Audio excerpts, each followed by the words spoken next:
40 jours de jeûne inspiré sous le thème « Bâtir ma maison par la prière ».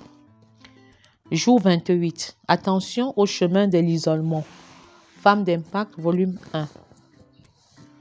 Une fois mariée, vous ne pouvez plus vivre dans l'isolement. Malheureusement, plusieurs couples vivent dans l'isolement au détriment de l'unité. Bâtir une relation nécessite du temps et des sacrifices.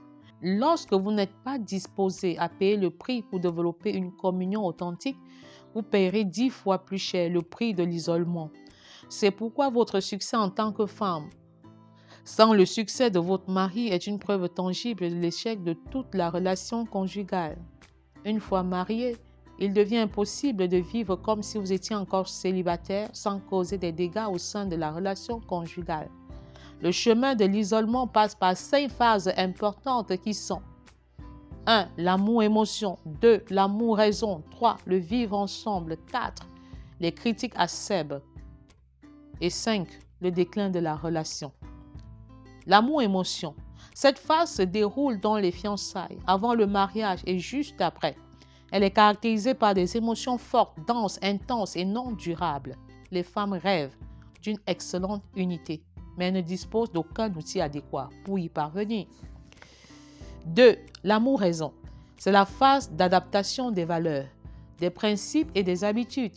Elle est caractérisée par des amorces de déception et la disparition progressive des émotions fortes. C'est une période de transition entre le rêve et la réalité. Les signaux de danger sont présents, mais ignorés. 3. Le vivre ensemble. Le vivre ensemble proprement dit est une phase caractérisée par des difficultés relatives à l'arrière-plan. Les divergences apparaissent sur le plan des valeurs, des principes et des priorités. La gestion des finances ainsi que l'éducation des enfants deviennent conflictuelles. Les attentes sont insatisfaites. Les interférences abusives des familles et des belles familles fragilisent la relation conjugale. On va chercher à changer l'autre à tout prix et à tous les prix, sans succès. Voici le conseil que donne l'apôtre Paul à ce propos. Je vous adresse une recommandation instante. Vivez tous ensemble en pleine harmonie. 1 Corinthiens 1, 10. 4. Les critiques acerbes.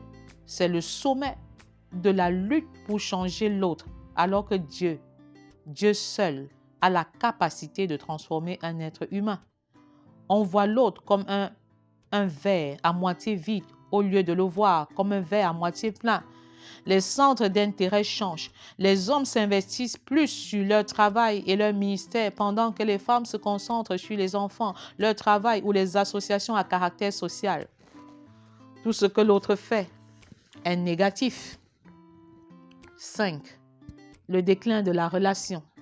C'est la phase caractérisée par le rejet de l'autre. C'est la mort de la relation. Les conjoints décident de se séparer.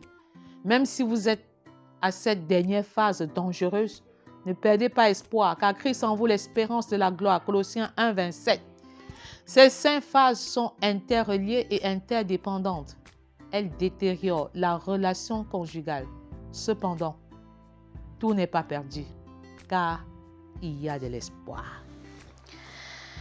Principe du jour, principe 28. L'adulte spirituel renonce à l'approbation des hommes. L'adulte spirituel renonce à l'approbation des hommes pour rechercher naturellement l'approbation de Dieu, car il vaut mieux obéir à Dieu que d'obéir aux hommes. Prions ensemble. Prions avec les femmes et pour les femmes. Père, je te supplie, afin que tu me donnes la capacité de réfléchir avant d'agir. Je refuse de me laisser guider par les émotions. Avec Proverbe 31, 16, elle pense à un champ, la femme vertueuse, et elle acquiert. Je déclare que cela est mon partage. Dès que je pense à un projet, je l'acquiers, parce que les pensées de Dieu sont mes pensées. Parce que j'ai renoncé à mes propres pensées, j'ai renoncé à mes propres voies. Alors dorénavant, mes pensées sont les pensées de l'Éternel. Mes voies sont les voies de l'Éternel. Du fruit de son travail, elle plante une vigne. Oui, Père, du fruit de mon travail, je crée des entreprises. Je crée des entreprises familiales pour lutter contre la pauvreté, pour lutter contre le chômage. J'apporte des solutions dans ma génération et dans les générations à venir. Parce que je suis un instrument, un canal de salut pour les familles. Et je travaille à la formation holistique, à la formation totale, formation équilibrée de tous les membres de la famille afin que ta gloire soit parfaite. Au nom puissant de Jésus. Père, tu es Dieu. Je suis ma vie de femme. Tu es Dieu et tu es établi comme tel sur ma vie en tant que maman, en tant que professionnelle, en tant que missionnaire. Tu veilles sur mon ministère et toutes ses ramifications. Au nom puissant de Jésus. Présente ta situation à Dieu. Présente ta condition de femme à Dieu. Dis-lui merci pour la femme que tu es et fais-lui une demande. Pendant ces moments où nous sommes ensemble, où nous prions ensemble, le Seigneur nous donne la chose demandée. Car nous travaillons en accord, en harmonie. Prions pour les maris à présent. Père, je prie afin que mon mari vive en harmonie avec les autres et qu'il développe une bonne réputation, que ce soit le partage de tous les maris de la terre et des futurs maris de la terre. Proverbe 22, 1.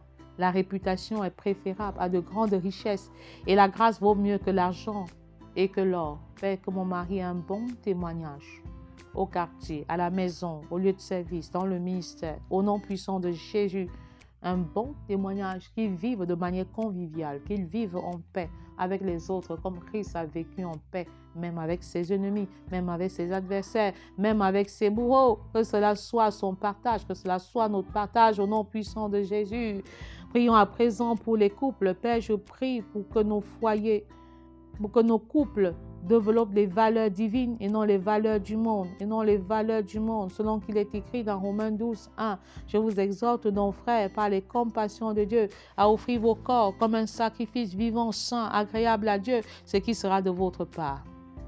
Un culte raisonnable. Un culte raisonnable. Nous refusons en tant que couple de nous conformer au monde présent. Nous refusons de vivre comme le monde vit parce que nous avons choisi de vivre comme Dieu veut que nous vivions. Comme Dieu veut que nous vivions. Tel est notre choix. Telle est notre détermination au nom puissant de Jésus. Père, prions à présent pour les enfants. Père, je prie pour que notre conception de la vie influence positivement celle de nos enfants. Selon qu'il est écrit dans le psaume 78, 3 à 5, ce que nous avons entendu, ce que nous savons, ce que nos pères nous ont raconté, nous ne le cacherons point à leurs enfants. Nous dirons à la génération future les louanges de l'Éternel et sa puissance et les prodiges qu'il a opérés.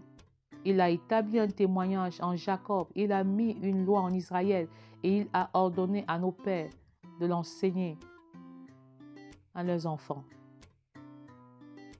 Père, nous souhaitons influencer positivement nos enfants dans toutes les dimensions de leur vie. Qu'ils soient positivement influencés par ce que nous sommes et par ce que nous faisons. Que l'influence vienne de la maison et non de l'extérieur de la maison de manière prioritaire.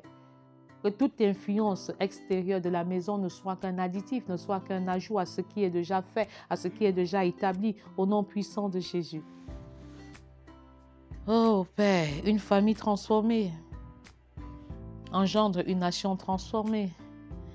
Un enfant d'impact influence et entraîne un adolescent d'impact.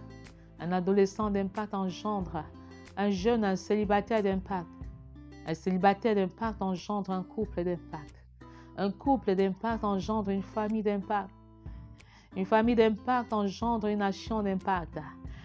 Une nation d'impact engendre de manière inéluctable la transformation de toute la société. Tel est notre désir.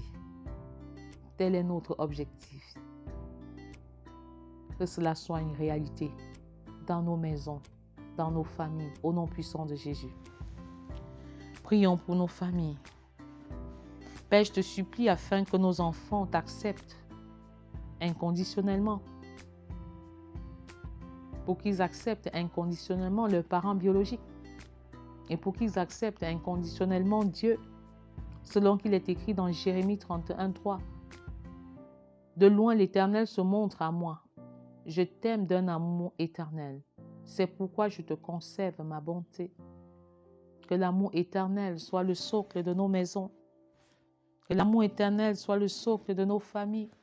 Il y a des parents, il y a des enfants qui ont honte de leurs parents. Il y a des parents qui ont honte de leurs enfants.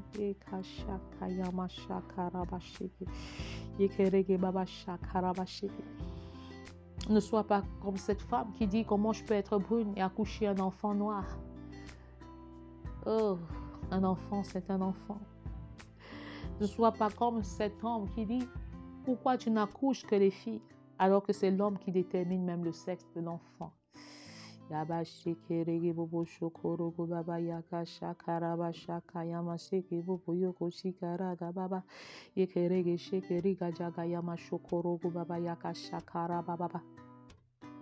Présente ton mari à Dieu.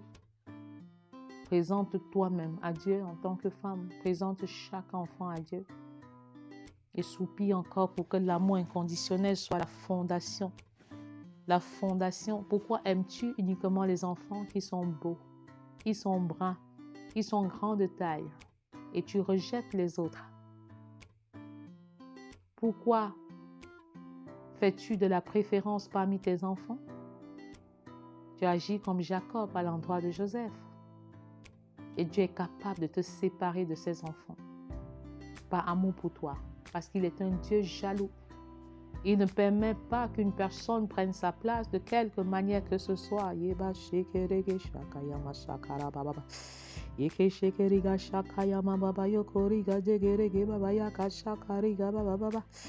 Présente tes enfants à l'Éternel. Présente l'atmosphère familiale qui prévaut à l'Éternel. Présente l'atmosphère spirituelle qui prévaut et soupire pour une amélioration qualitative et quantitative.